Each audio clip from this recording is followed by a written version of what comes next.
అందరికీ అధ్యక్ష నమస్కారం అధ్యక్ష. మీరు నాకు అవకాశం ఇచ్చినందుకు చాలా చాలా ధన్యవాదాలు అధ్యక్ష. నాకు ఏం చేయాలనో ఎట్లా చెప్పాలనో ఏం చేయాలనో అర్థమైంది లేదు అధ్యక్ష. నేను పాలమ్మిన అధ్యక్ష, పువ్వులు అమ్మిన అధ్యక్ష, పెద్ద పెద్ద విద్యా సంస్థలు తెరిచిన అధ్యక్ష.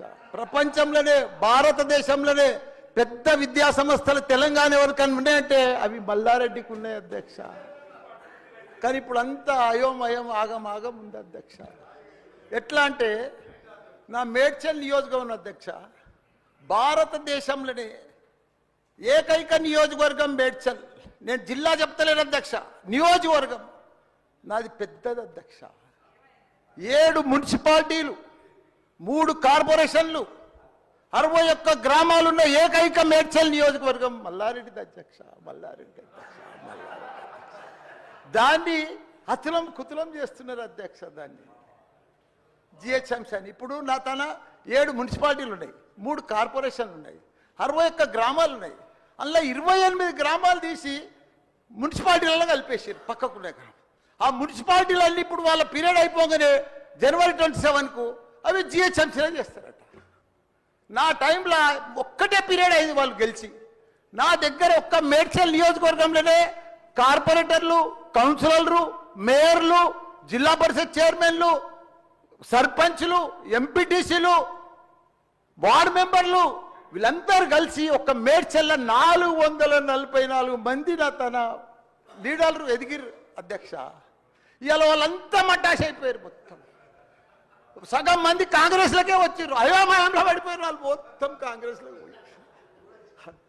ఎందుకంటే మళ్ళీ ఎలక్షన్స్ వస్తాయి, మళ్ళీ మున్సిపల్ ఎలక్షన్స్ వస్తాయి, మళ్ళీ సర్పంచ్ ఎలక్షన్ వస్తాయి అంటే ఏ మున్సిపల్ లేదు, కౌన్సిలర్ లేరు, అన్ని జీవోలు కూడా వచ్చేసినాయి అధ్యక్ష. ఆల్రెడీ మున్సిపాల్లో గ్రామాలు కలిసిపోయినట్టు, మళ్ళా గ్రామాలని మున్సిపాల్ కూడా అన్ని జిహెచ్ఎంసీలో కలిసినట్టు.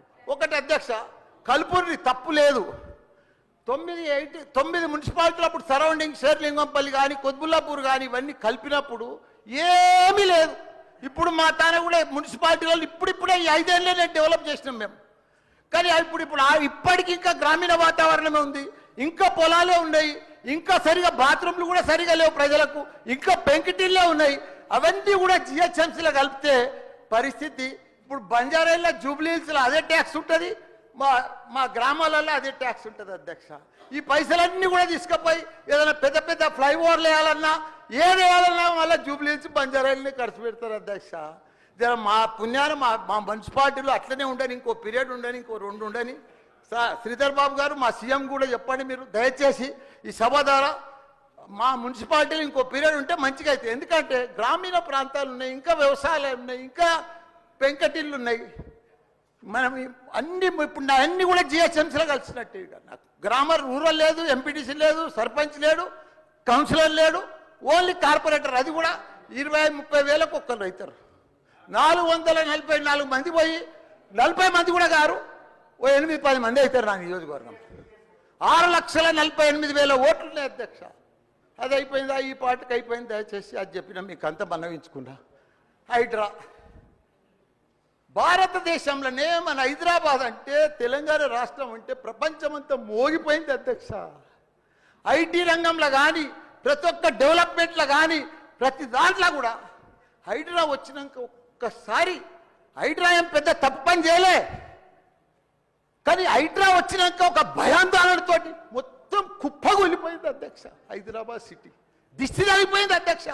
నువ్వేమన్నా అనుకో, ఎందుకంటే నాకు పెద్ద ల్యాండ్ బ్యాంక్ ఉంది, నాకు పెద్ద విద్యా సంస్థలు ఉన్నాయి, నాకేం నష్టం లేదు, నేనేం ఎఫ్టీఎల్లో లేను, బఫర్ జోన్లో లేను. నేను జనరల్గా చెప్తున్నా, అభివృద్ధి అమెజాన్, గూగుల్, ఫేస్బుక్, యాపిల్ లాంటి కంపెనీలు అమెరికా తర్వాత ఇక్కడ మన హైదరాబాద్ తెచ్చిండు మన కేటీఆర్ అధ్యక్ష.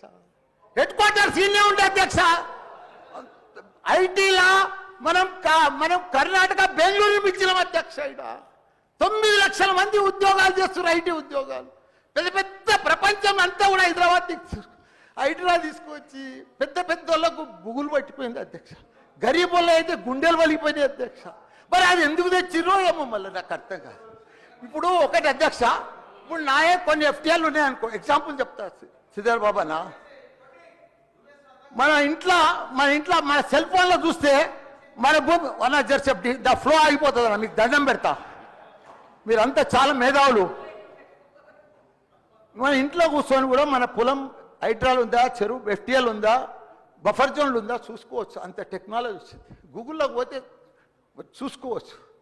చూసి ఎవరెవరికి ఉందో ముందే నోటీసులు ఇచ్చి ఓపికతో అర్జెంట్ ఏముంది, తెల్లారి శుక్రవారం పొద్దుగల్లే పోయి శనివారం పొద్దుగల్లే పోయి కూలగొట్టాలని ఏముంది అధ్యక్ష. నిదానంగా వాళ్ళు కూడా మన తెలంగాణ ప్రజలే. వాళ్ళంతా కూడా మీరు ఓటేస్తేనే మనం మంత్రిలో కూర్చున్నాం. మనం అంత ఆదల బాధ ఆధార్ చేసేది, టెన్షన్ చేసేది ఏం అవసరం. మంచిగా నోటీస్ ఇచ్చి బాబు చేంజ్ చేసుకో, మార్చుకో, చూసుకో, నీకు ఇది ఇస్తాం, గరీబోడు ఉంటే ఇది ఇస్తాం, ఈ బెడ్రూమ్లకు అని నిమ్మడంగా చేస్తే అయిపోయాయి కదా. ఇంకా 4 ఏళ్ళు ఉంది కదా మీకు. ఈ ఏడాదిలోనే ఫస్ట్ ఇయర్లో చేయాలని ఏముంది. అన్ని కొన్ని చేసుకుంటామండి. రియల్ ఎస్టేట్ అయితే అధ్యక్ష రియల్ ఎస్టేట్ అయితే కుప్ప కొలిపోయింది. ఏదైనా పెళ్లికి అమ్ముదామన్నా కొంటలేరు ఎవరు. పైసల రొటేషన్ లేదు, వ్యాపారాలు లేవు, బిజినెస్ లేవు, ఏమీ లేవు అధ్యక్ష. దయచేసి మీరన్నీ కూడా ఆలోచన చేయాలని మంత్రులు ఉన్నారు. అందరికి కూడా చెప్తున్నా, అందరికి కూడా దండం పెట్టి చెప్తున్నా. థ్యాంక్ యూ అధ్యక్ష. ఒక్క నిమిషం మాట్లాడండి అధ్యక్ష. ఒకటే నిమిషం సార్ తమరి ద్వారా